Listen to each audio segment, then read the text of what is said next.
How to share Facebook page link on Android device. Hi everyone, this is Kate and welcome back to another video, and on today's video we will learn how we can share Facebook page link on Android device. So without further delay, let's get started. First of all, you have to open up a Facebook application in your mobile device and make sure that you're logged into your account. So once you're on your home page, navigate to top right corner, tap on your profile icon with the three-line icon. That's gonna take you to your menu page. So from the menu displayed here, tap on the pages to get to your pages. After that, select the page that you would like to share the link for and then tap on it.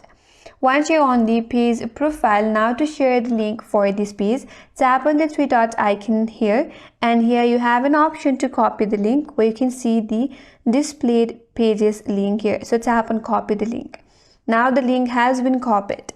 After that, you can share this link with your friends. So that's the way to share Facebook page link on Android device, and that's all for today's video.